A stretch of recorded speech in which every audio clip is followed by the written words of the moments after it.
Start.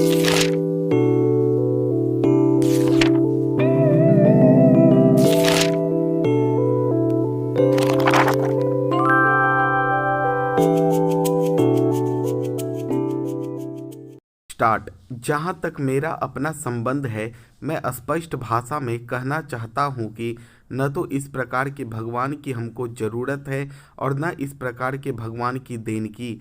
हमारे लिए तो वही भगवान आराध्य हो सकता है जिसे हमारे स्वरूप से स्नेह हो।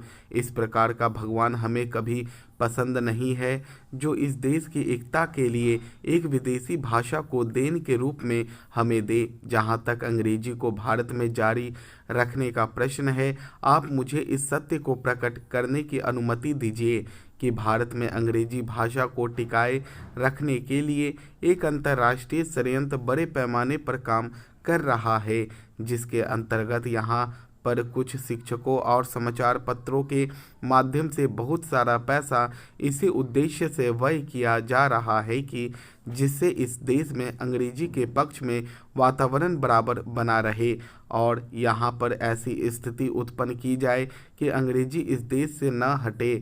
हमारे मित्र ने कहा कि दुनिया में जो भारत का रूप गया वह अंग्रेजी के माध्यम से गया, लेकिन वह शायद भूल गए कि हमारे देश के ऋषि और महर्षि भारत के जिस रूप को लेकर गए थे वह रूप कपिल और कनाद ने दिया था।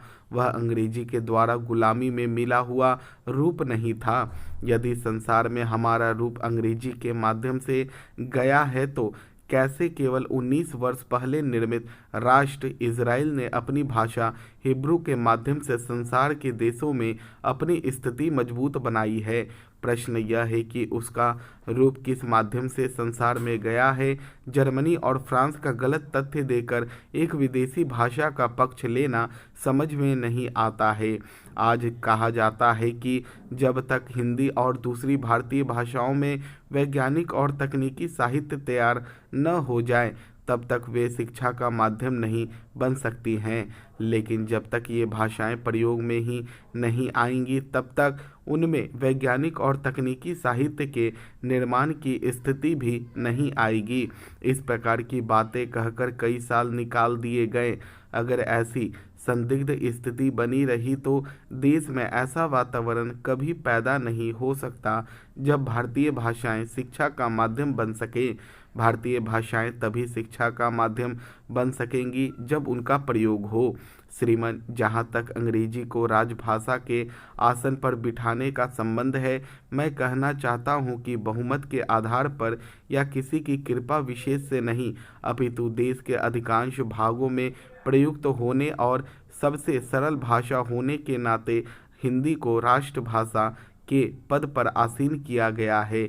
कल श्री एंथनी ने कहा कि संविधान सभा की कांग्रेस संसदीय पार्टी में जब राजभाषा के संबंध में निर्णय हुआ तो केवल एक मत अधिक होने से हिंदी राजभाषा के रूप में स्वीकृत हुई। मैंने संविधान सभा के कांग्रेसी सदस्यों से इस बात की जानकारी ली है और कांग्रेस पार्टी के कार्यालय से भी इस बात की अधिकृत जानकारी ली है ताकि यह ज्ञात हो कि इस कथन में कहाँ तक वास्तविकता है। मेरे पीछे संविधान सभा के एक सदस्य श्री सामंत बैठे हुए हैं। मैंने उनसे भी व्यक्तिगत रूप से इस संबंध में पूछा है। उन्होंने भी यही कहा। संविधान सभा और कांग्रेस संसदीय पार्टी का प्रत्येक सदस्य उसकी पुष्टि करेगा कि कांग्रेस संसदीय पार्टी में अंकों के संबंध में मतदान की स्थिति तो अवश्य आई और एक मत अधिक होने से हिंदी में अंग्रेजी अंक, जिनको अंतर्राष्ट्रीय अंक कहा गया, प्रयुक्त करने के प्रस्ताव को स्वीकार कर लिया गया। लेकिन भाषा के प्रश्न पर न तो संविधान सभा में और न ही कांग्रेस संसदीय पार्टी में कभी मतदान की स्थिति आई। संविधान सभा में भी और कांग्रेस पार्टी में भी सर्वसम्मति से यह निश्चय हुआ कि हिंदी को इस देश की राजभाषा बनाया जाए। इस स्थिति में मैं यह कहना चाहूँगा कि इस प्रकार की असत्य बात कहकर इस सदन को गुमराह करना और जो लोग संविधान सभा की कार्यवाहियों और उस समय के हालात से परिचित नहीं हैं उनके सामने अपनी बात की पुष्टि में एक गलत आधार रखना किसी भी प्रकार से उचित नहीं कहा जा सकता। पिछले दिनों मद्रास में कुछ अंग्रेजी परस्तों का जो एक सम्मेलन हुआ, उसमें एक महानुभाव ने जिनका नाम लेकर अपनी जीवा को मैं अपवित्र नहीं करना चाहता हूँ, कहा कि अंग्रेजी भारतीय एकता के लिए भगवान की ओर से दी हुई एक देन है। मैं नहीं समझता कि वह किस तरह का भगवान है जिसने हमारे देश की एकता को बनाए रखने के लिए एक विदेशी भाषा अंग्रेजी दी है। क्या वह भगवान हमारे देश के लोगों के लिए आराध्य हो सकता है?